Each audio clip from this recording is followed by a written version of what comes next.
So hi, my name is Elena Beltran. I'm an Arizona native, born and raised in Surprise, Arizona, out in the west side. I did go to ASU for my undergraduate, and now I work in higher education with the Maricopa Community College system. The inspiration for my stiletto this year really came from going to different car shows, and I went to this one in particular. You know, for the most part, you see the same clubs, the clubs in the valley, and they'll show up. And this one car show, it was a club that I'd never seen before, and it happened to be all female, and it was the Ladies First Car Club. I had never seen them at any of the shows before, and I'd never seen any of their cars. So when I saw them all pulling in, I thought, wow, that's really awesome. So they came and lined up their cars and getting them all ready, and I was just looking at it like, that's so cool because you don't see that. And that's one of the things I think is coming up now more and more. You're starting to see all female car clubs coming up in the scene. I had a different idea for the shoe. After I had seen that and then I started working on the shoe, the direction like completely went that way. So that's how I ended up creating my honor to a female car club in the Valley. So, thinking about the theme of transformation, when I saw that car club at the show, that to me was, there is a transformation happening in this scene. So to me, that's what I was looking at. It's like, there's transformation every day, right? In all kinds of different aspects. But for me personally, with this particular piece, seeing that transition from this being a male-dominated space, for years, ever since like the 60s. We all knew, that the females were involved, but it wasn't their car, it wasn't their club. They were the support. And to now see that transformation happening where now, the female car clubs are really coming together. Female car owners are coming together and they're saying, no, we've been here. We've been here. We just, now it's like you're seeing them really come out and show their car and show their work. That's that, I think, sentiment behind, like, what does it mean to transform and evolve? And I think we're seeing that in this space, and it's awesome. I hope we continue to see that because there's so many females that enjoy the car scene, enjoy putting work into their cars, who do their own work on their cars. I've met plenty of female car painters, welders, mechanics, that actually do their own work. And that is awesome because it's not, unfortunately, it's not a space where we traditionally think that females belong or have been in, but they have been. And so I think this is that time of transition and transformation to where now we're going to start seeing that, and it's a beautiful thing. So I feel like my artwork embodies that spirit of Chingona. I'm really trying to honor like our culture and our history, as a people. I think it's really important. Our culture is really rooted in family and history and tradition. And that's something that I always try to represent. When I do artwork, I like to mix pre-columbian iconography in with like our Chicano culture and some more like modern kind of symbolism, and it could be anything, really. I feel like just being brave enough, I guess, or vulnerable enough to put out your work and allow others to see that, to me is like one of those things where, yeah, here's my work. This is what I do. And you either gonna like it or you're not gonna like it. But I think that kind of embodies a little bit of that Chingona spirit, because you gotta have a little bit of thick skin, to put out work like that. And this year, I think with my shoe, when I saw the car club, the female car club, I really felt like that's them being their authentic self, right? That's them. And I think that ties in with what does it mean to be a Chingona. They were being their authentic selves. This was their club and these are their cars, and they were proud of that. So I thought that would be like such a great symbol for this event for Chingona Souls and for this piece. I think I face the same challenges that probably most artists face. Anybody who puts out any kind of a art product, right? You're never sure if it's enough or if it's good. There's always that insecurity, especially when I was younger and, really trying to figure out what my style was and what did I want to create. And, because I think as a creative person, you always have that drive to create something.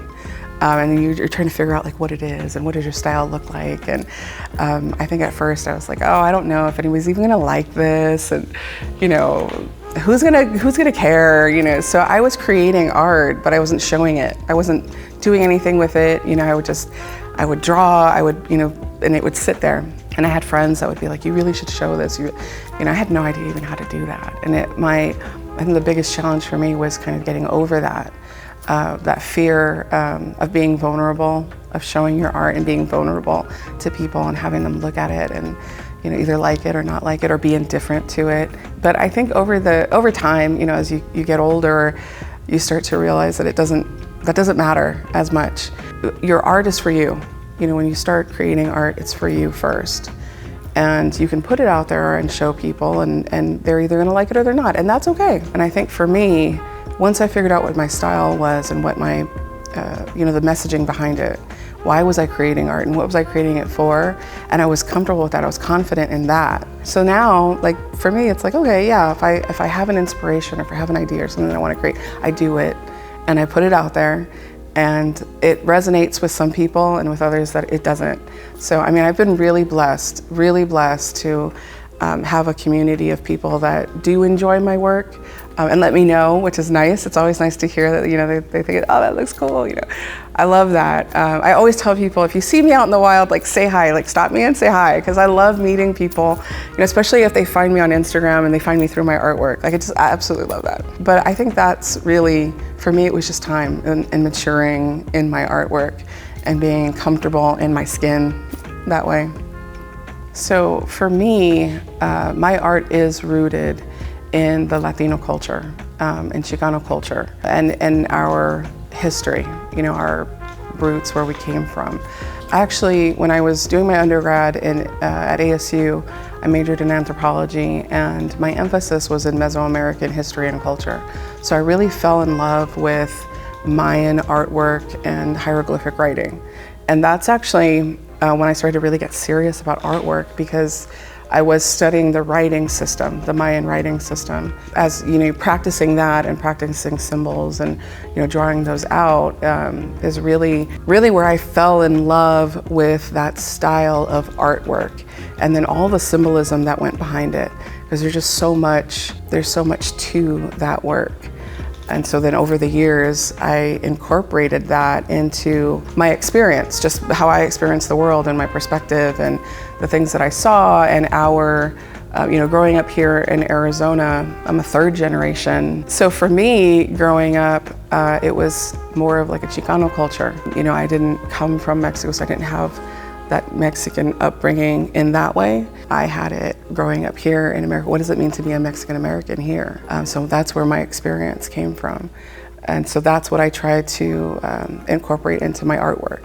So my work, there's always a mix. Like if you look at my pieces, you'll see there's always a mix of some pre-columbian iconography, symbolism, and then also with modern ideas. And I don't consider myself to be a car artist, but every once in a while I'll draw a car, because it goes with the cultura, right? It goes with our experiences here in Arizona. So for me, I feel like that is what my artwork is for me to be able to express that and honor it, and to show it, to be able to show it to the world or whoever's looking at it, because I'm proud of it.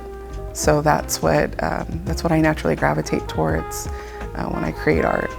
When we talk about what does it mean to be a Chingona, for me, when I create those definitions of what does that mean, and I just think it's just being your authentic self, right? And that's male or female. It really doesn't matter. If you're being your authentic self, that has that, you need to be a Chingona, you need to be a Chingona. Not being afraid to show that, and not being afraid of what are people gonna say, about you, or, in my case, about my artwork, or, the things that I produce. But to me, that's what I feel is like that sentiment of what does it mean, and how do I showcase that in my work, is just trying to be authentic with what I put together and the symbolism behind my work, and just trying to express that. So hopefully people see it And I hope that people, when they look at it, you know, there's things that really touch them, things that they look at that they can relate to. You know, I hope that when they look at it, they see that. You're like, oh yeah, it's badass, you know. So I love that kind of stuff. Fashion is part of the art family, because when we think about it, like, fashion is another extension of expression. So I think we overlook fashion a lot because it's something that we have to put on every day, right?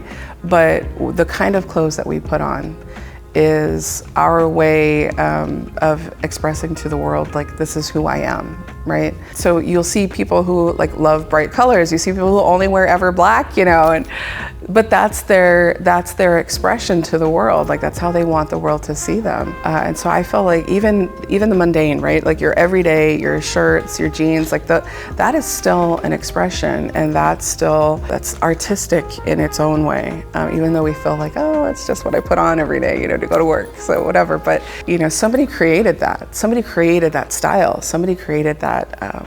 You know, the color, the pattern, you know, the material, and all of that is an artistic expression. So to me, fashion is art. It's, you know, it could be every day, or it could be like, you know, haute couture, where it's all like fancy and, you know, nobody's ever gonna wear that to work. But, you know, I think it's all an artistic expression. I feel like the Chingona Souls event has really impacted the Phoenix community by being able to provide like a platform for artists. And there's a lot of artists in the Valley that are doing cultural work, you know, and really trying to represent the culture. And I feel like this is really a great way to honor that and to allow artists to come in and do something a little bit different, right? Like, I'm a 2D illustration artist. My medium is, you know, paper and black ink, and that's typically what the artwork that I put out.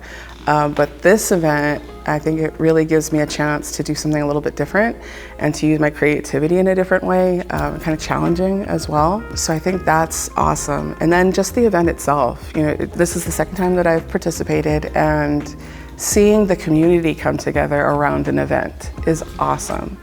And having something that honors that and the messages that all the artists are creating with their piece, depending on what the theme is for it, you know, it creates that platform for the community to be able to see that and take part in it. And then not only that, but then you have the whole aspect of supporting like a really good cause.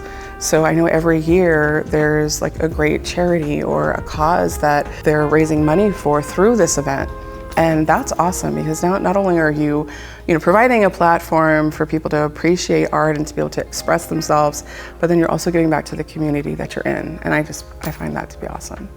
Being a part of this event it's been a tremendous honor, honestly. It kind of goes back to that thing where you don't know who's looking at your work, you don't know who's like appreciating it.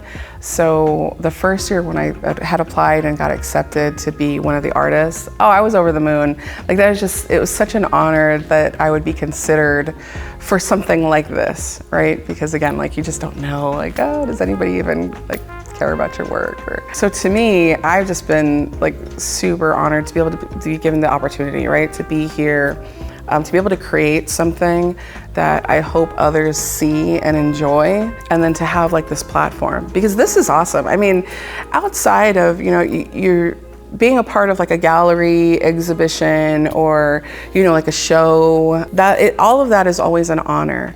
But I think with Chingona Souls, I mean, just all the extras that goes into the event. You know, like being here today, being able to share your story, you know, on a more intimate level. All of that is just, it's just a great experience, but it's such an honor to be able to do that. I don't think I've ever really had a chance to not only share my work and what I've put together, but then to also be able to share who I am as an artist, and then have like Chingona Souls that provides that platform to be able to like share that with everybody else. So yeah, I'm just really honored. I hope I can do it again next year. I hope they accept me again next year. I mean, big shout out to the organization and the Chingona Souls event. I mean, this is just an honor. It's been an honor for the last 2 years, and I'm so glad that I could be a part of this. I hope everybody likes the shoe. I hope they like my stiletto. But yeah, just a big thank you for letting me be here and express myself.